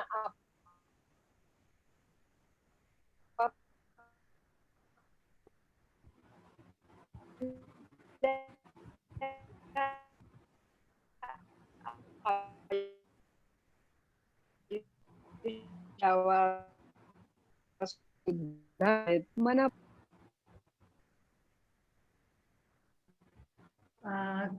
खरंच स्वातीताई, तुम्ही ऍक्च्युली आम्हाला खूप अवर्णनीय असा आनंद दिलेला आहे. कारण सुरुवात जी झाली आपल्या कार्यक्रमाची आणि एक एक तुम्ही जी कविता घेत गेलात, सादर करत गेलात, प्रत्येका कवितेतनं तुम्ही इतका सकारात्मक ऊर्जेचा स्रोत इथे ठेवलात, मांडलात, की त्यामुळे खूप प्रसन्न वाटत आहे. आणि आपण सुरुवात करताना कार्यक्रमाची त्या आदिशक्तीच्या चरणी हा कार्यक्रम अर्पण केला होता, तिची प्रार्थना केली होती. तर खरंच हा कार्यक्रम म्हणजे असं वाटतंय मला की तिचे पूर्ण आशीर्वाद आपल्या या कार्यक्रमासोबत होते आणि म्हणून आपला हा कार्यक्रम इतका छान पद्धतीने रंगत गेला. आणि तुम्ही ही जी शेवटची कविता जीवन एक प्रश्नसंच ही आता जी सादर केलीत ना, त्याबद्दल तर मला एवढंच म्हणावं असं वाटतं की खरंच कुणालाच माहिती नाहीये की कुणाकडे किती वेळ आहे ही प्रश्नपत्रिका सोडवण्यासाठी. तेव्हा प्रत्येकानेच आजपासनं हा एक संकल्प करूयात की आपल्या मनात जर कुठेतरी वाल्या कोळी शिल्लक असेल तर त्याचं परिवर्तन वाल्मिकीमध्ये कसं होईल, यासाठी काय करता येईल, या विचारांकडे आपणही एक दृष्टिक्षेप टाकायला निश्चितच सुरुवात करायला हवी. अत्यंत सुंदर आणि आनंददायी अशा या कार्यक्रमाचा शेवट करणं म्हणजे खरं खूपच जीवावर येणारी गोष्ट आहे, नकोशी असणारी गोष्ट आहे, पण अपरिहार्य ही आहेच. कारण परत एकदा आपण कधीतरी भेटणार आहोत ही आशा तेव्हाच निर्माण होते मनात ज्या वेळेस आपण एकमेकांना निरोप देतो. तर मला वाटतं की निरोपाच्या या शेवटच्या टप्प्यावर आपण श्रेयाजींना आमंत्रित करूया. श्रेयाजी, आभार प्रदर्शनाची साठी मी तुम्हाला पाचारण करते आहे. हो. आपण ती जबाबदारी पूर्ण पार पाडावी.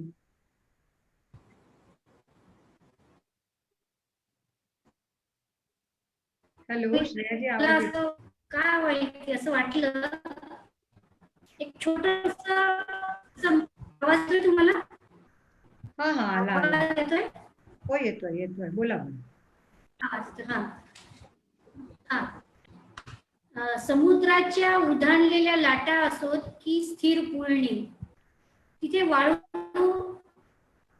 असतेच आणि शिंपले पण खरं तर त्या वाळूचा त्रास होत असतो. तिथे जखम होते, आतलं आवरण हे अतिशय मऊ असते आणि ही जखम साधी सुधी नसते, ही जीवघेणी जखम असते.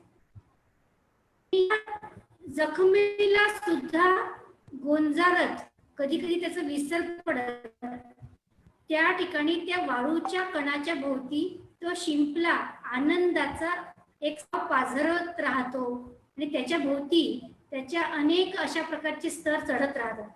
मला असं वाटतं स्वातीताईंनी सुद्धा आपल्या अतिशय हळव्या अशा शब्दांनी, हळव्या अंतःकरणाने या सगळ्या दुःखांना जे ठाण मांडून बसले होते त्यांना बाजूला साऱ्या सुखांचं स्वागत केलं आहे.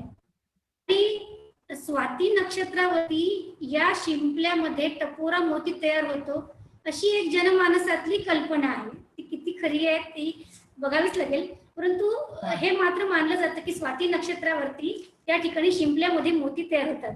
मला असं वाटतं स्वातीताईंची कविता खरोखरच तशी आहे, आनंदाची पखरण करणारी, त्या मोत्यांप्रमाणे शुभ्र, तितकीच पवित्र, तितकीच मंगलमय आणि प्रसन्न करणारी, सौंदर्य असलेली आणि तरीही तितकीच मार्मिक. ती मिश्किल आहे आणि म्हणूनच तिचं स्वागत फार मोठ्या प्रमाणात होते असं मला वाटते. मला एवढं सांगावं असं वाटेल की तुमच्या या शुभ्र मोत्यांच्या सारख्या या कवितांपुढे आज एक खूप अशा सुंदर वातावरणाचा आम्हाला अनुभव घेता आला. त्याबद्दल स्वातीताईंचे मी मनापासून साप्ताहिक जनमंगल तर्फे आभार मानते. आभार मानण्यापेक्षा खरं तर मला त्यांच्या ऋणातच राहायला आवडेल आणि वारंवार त्यांना इथे आमंत्रित करायला आवडेल. आणि ज्यांना ही संकल्पना सुचली त्या भैरवीजी इथेच आहेत, तर मी भैरवीजींचे आभार मानेल की तुम्ही स्वातीजींना आपल्यापर्यंत इथे पोहोचवलं, त्यांना आमंत्रित केलं. हो, योजक दुर्लभ असतो. योजक दुर्लभ असतो. कलाकार एका ठिकाणी, रसिक एका ठिकाणी, पण त्यांना एकत्र आणणारा दुवा जो असतो ना, तो योजक दुर्लभ असतो. तो आपल्याला भैरवीच्या निमित्ताने मिळाला. या पूर्ण कार्यक्रमाचं श्रेय हे साप्ताहिक जनमंगल लाच आहे, कारण त्यांनी हे व्यासपीठ उपलब्ध करून दिलेलं असल्यामुळे त्या व्यासपीठावर कुठले कुठले हिरे गोळा करून आणायचे एवढंच आम्ही फक्त शोधतोय. आणि तुमचा जो प्रकाश आहे, तुमच्या नावाचं जे तेज आहे ते आमच्यापर्यंत कधीच पोहोचलेलं असल्यामुळे आम्हाला तुमची आठवण झाली. त्यामुळे याचं श्रेय हे पूर्णपणे साप्ताहिक जनमंगललाच आहे.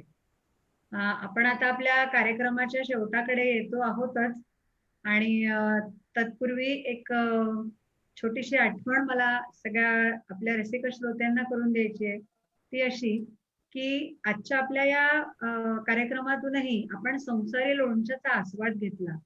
कुटुंब संस्थेचं आपल्या समाजात असलेलं महत्व आणि आपल्या देशात त्याला असलेली प्रतिष्ठा, त्यामुळेच खरं म्हणजे आज संपूर्ण जगात आपला देश हा एका गौरवाच्या स्थानावर आहे.